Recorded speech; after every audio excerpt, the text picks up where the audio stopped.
नमस्कार, आपके साथ मैं हूं विद्यानाथ झा। आज हम दुनिया के सबसे बुजुर्ग देश जापान की बात करेंगे। भारत दुनिया का सबसे युवा देश है, जबकि जापान सबसे बूढ़ा देश है। जापान के आइची शहर के प्रशासन ने बुजुर्ग नागरिकों को अपना ड्राइविंग लाइसेंस सरेंडर करने के लिए कहा है, क्योंकि वहां बुजुर्गों की ड्राइविंग की वजह से बहुत सारे सड़क हादसे हो रहे थे। ड्राइविंग लाइसेंस सरेंडर करने के बदले बुजुर्गों को उनके अंतिम संस्कार में 15% का डिस्काउंट दिया जाएगा। ये बहुत ही चौंकाने वाली खबर है। आप में से ज्यादातर लोगों को यह सुनकर हैरानी हो रही होगी कि अंतिम संस्कार में भला कैसा डिस्काउंट। असल में इसकी वजह यह है कि जापान में अंतिम संस्कार करना बहुत महंगा सौदा है। जापान में एक फ्यूनरल यानी कि अंतिम संस्कार पर औसतन 15 लाख जापानी येन यानी कि करीब 8,70,000 रुपए खर्च होते हैं। अब इस महंगे अंतिम संस्कार की वजह भी जान लीजिए। अंतिम संस्कार में करीब 2,35,000 रुपए कैटरिंग में खर्च हो जाते हैं, जबकि करीब 3,23,000 रुपए अंतिम संस्कार संपन्न करने वाले बौद्ध भिक्षुओं को दी जाती हैं। वहीं करीब 1,18,000 रुपए फूलों और मालाओं पर खर्च हो जाते हैं। इसलिए आइची शहर के प्रशासन ने ड्राइविंग लाइसेंस सरेंडर करने के बदले बुजुर्गों को उनके अंतिम संस्कार में 15% की छूट का लुभावना ऑफर दिया है।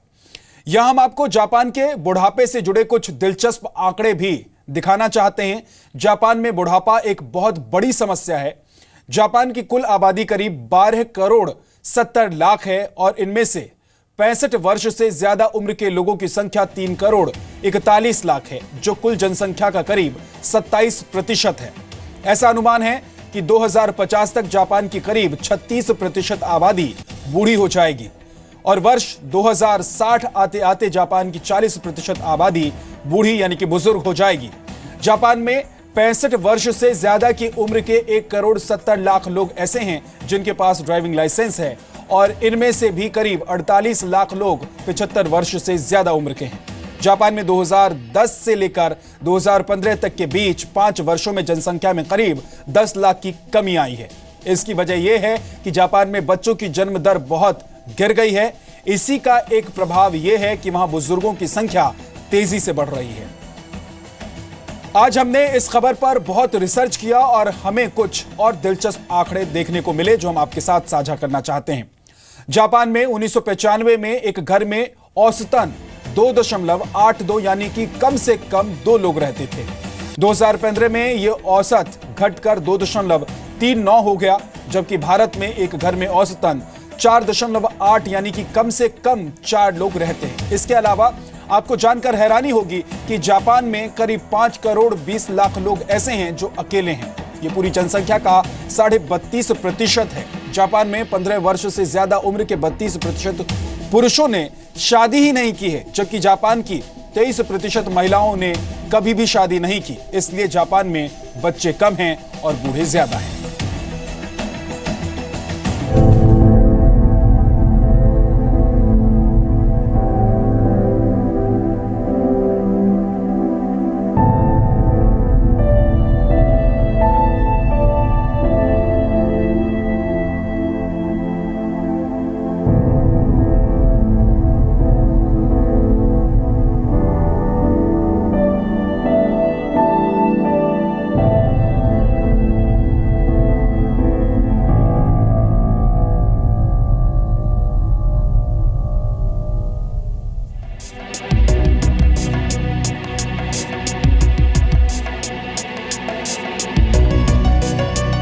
एक बूढ़े देश होने का दर्द क्या होता है?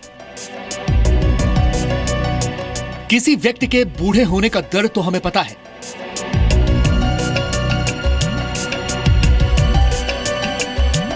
लेकिन क्या आपने कभी किसी देश के बूढ़े होने का दर्द महसूस किया है? यह जापान की वो आबादी है जो तेजी से बूढ़ी हो रही है। यह है जापान का आइची शहर, जिसने बूढ़ी होती इस आबादी के लिए एक अनोखा ऑफर निकाला है।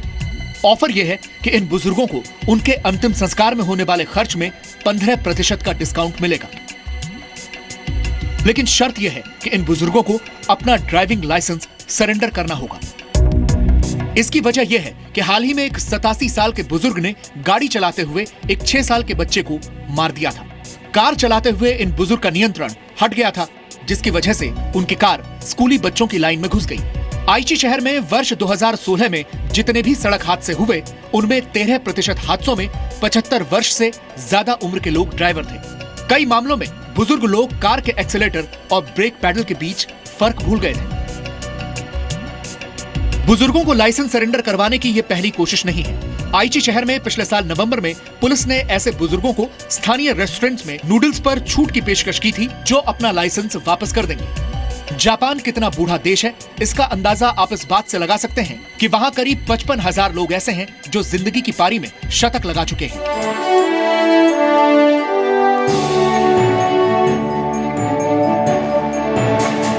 जिस देश की 32% आबादी अकेली रहती हो, उसके बुढ़ापे और अकेलेपन का इलाज क्या होगा? लेकिन अब जापान में बुजुर्गों के अकेलेपन का इलाज खोजा जा रहा है।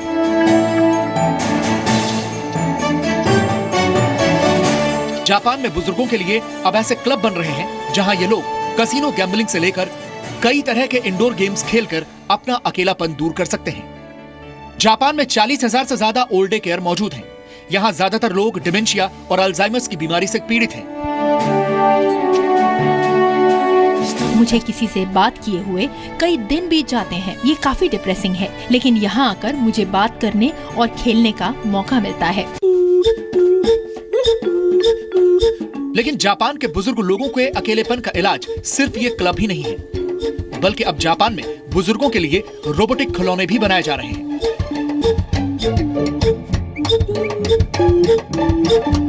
किसी छोटे से जानवर जैसा दिखने वाला असल में ये एक रोबोट है। इसका नाम है पारो। ये रोबोट डिमेंशिया से पीड़ित बुजुर्गों को उबारने में मदद करता है। ये एक रोबोट है, लेकिन लोग इसे जानवर या छोटा बच्चा समझते हैं और फिर इससे बातें करते हैं। इसमें सेंसर्स लगे हुए हैं, इसलिए जब भी आप इसे छूते हैं तो ये जानवरों जैसी आवाज करने लगता है। इसीलिए अब जापान के कई बुजुर्ग इस रोबोट को अपने परिवार का हिस्सा समझने लगे हैं। लेकिन क्या ये रोबोट इन लोगों को इमोशनल सपोर्ट दे सकते हैं? क्योंकि रोबोट्स की इमेज थोड़ी नेगेटिव है, लेकिन यहां रोबोट्स की इस छवि को देखकर आप उन्हें नेगेटिव कभी नहीं कहेंगे। अब कार बनाने वाली एक बड़ी कंपनी भी रोबोट्स बना रही है, जिससे बुजुर्गों को मदद मिल सके। ये रोबोट पानी की बोतल उठाने जैसे कई कामों में मदद कर सकता है। ये एक दूसरा रोबोट है जो बुजुर्गों को गाना सिखा रहा है। जापान में कई बुजुर्ग ऐसे हैं जिन्होंने कई वर्षों से कोई बात ही नहीं की है, क्योंकि उनके पास बात करने के लिए कोई है ही नहीं। लेकिन अब ये रोबोट उनकी जिंदगी का अहम हिस्सा बन चुका है। ब्यूरो रिपोर्ट, जी मीडिया।